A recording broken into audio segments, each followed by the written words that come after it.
Magandang umaga po mula sa Pag-asa Weather Forecasting Center. Narito nang lagay ng ating panahon ngayong araw nga ng Huwebes, December 28, 2023. Sa ating latest satellite images, makikita ho natin halos walang masyadong kaulapan dito sa malaking bahagi ating bansa. Sa pag-iral pa rin ng northeast monsoon o hanging amihan, inaasahan pa rin natin ang malaking tsansa ng mga pag-ulan, lalong-lalo na ho sa may silangang bahagi ng northern and central Luzon. Kaya asahan ng mga kababayan natin sa Cagayan Valley Region, Aurora at Quezon ang malaking tsansa ng mga pag-ulan sa araw na ito. Sa lalabing bahagi naman ng Visayas, Mindanao at Southern Luzon, patuloy pa rin yung pag-iral ng easterlies o ito yung hangin nagmumula sa karagatang Pasipiko. Malaking bahagi ho ng ating bansa makakaranas ngayon ng generally fair weather pero posible pa rin yung mga isolated rain showers and thunderstorms, lalong-lalo na dito sa may silangang bahagi ng bansa, itong Eastern Visayas, Caraga at Davao Region.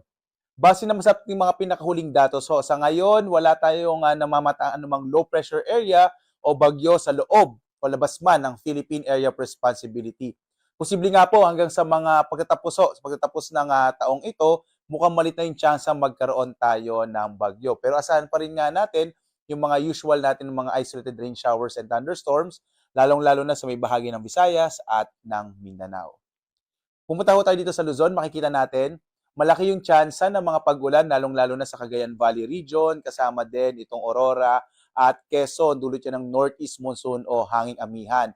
Itong lugar na ito na ating bansa ay bahagi ho na tinatawag na Type 2 climate. At sa lugar na ito, lalo na kapag panahon ng Disyembre, Enero at Pebrero, ay malaki ho yung tsansa ng mga pag-ulan. Dahil yan sa epekto ng northeast monsoon, sila yung unang nakakaranas ng dalang ulan ng northeast monsoon na nagmumula nga sa Hilagang Silangan. Samantala, sa nalabing bahagi ng Northern and Central Luzon ay inaasahan pa rin natin yung posibilidad ng mga mahihinang pag-ulan, habang sa nalabing bahagi ng Southern Luzon, yung Bicol Region at Mimaropa, posible naman yung mga thunderstorms o mga pag-ilat pagkulog, kadalasan nangyayari yan sa hapon hanggang sa gabi. Yung agwat nga ng temperatura natin sa Lawag, nasa 25 to 33 degrees Celsius, sa Baguio, 17 to 25 degrees Celsius, habang sa Tuguegarao, 23 to 28 degrees Celsius. Sa Metro Manila naman, 23 to 31 degrees Celsius.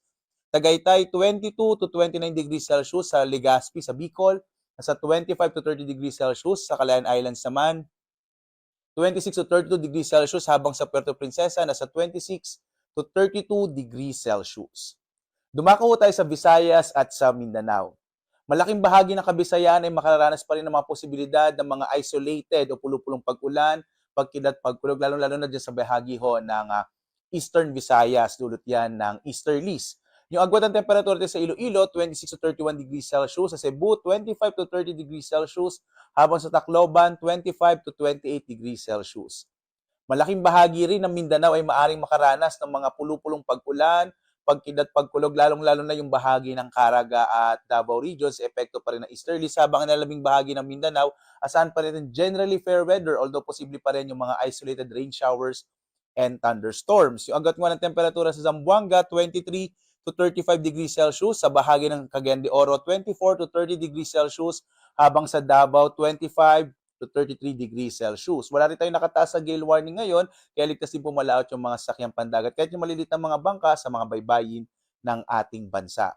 At narito naman ating inaasang magiging lagay ng panahon sa mga susunod na araw. Makikita ho ninyo itong Kamaynilaan, Baguio, Legazpi, Metro Cebu at Metro Davao. Generally, makararanas ng fair weather, pero posible pa rin yung mga isolated rain showers and thunderstorms, lalong-lalo na sa bahagi ng Bicol Region, Visayas at Mindanao, habang posibilidad naman ng mga isolated light rains sa bahagi ng Kamaynilaan at dito sa Baguio City. Inaasahan din natin sa mga sunod na araw, posibleng medyo humina itong hanging amihan. So ibig sabihin nito, posibleng yung bahagi ng Kamaynilaan ay makaranas din ng mga thunderstorms, mga isolated rain showers and thunderstorms. Sa mga kababayan ho natin na mag-uuwian pa bukas, araw ng Biyernes, asahan natin generally fair weather, liban na lamang sa mga usual na rain showers and thunderstorms. Agot ka ng temperatura sa Metro Manila in the next 3 days ay mula 24 to 30 degrees Celsius sa Baguio, 16 to 25 degrees Celsius. Sa Legazpi naman, nasa 24 to 31 degrees Celsius. Metro Cebu, nasa 25 to 31 degrees Celsius. Habang dito sa Metro Davao, nasa 24 to 33 degrees Celsius. Ang araw natin ay sisikat ganap na alas 6:19 na umaga at lulubog ganap na alas 5:36 ng hapon. At sundan po rin tayo sa ating iba't ibang mga social media platforms sa X, Facebook, YouTube at sa ating website pag-asa.doc.gov.ph. Lalo na pag naglalabas po tayo ng mga rainfall advisories, mga thunderstorm information at iba pang mga impormasyon tungkol sa lagay ng ating klima at panahon.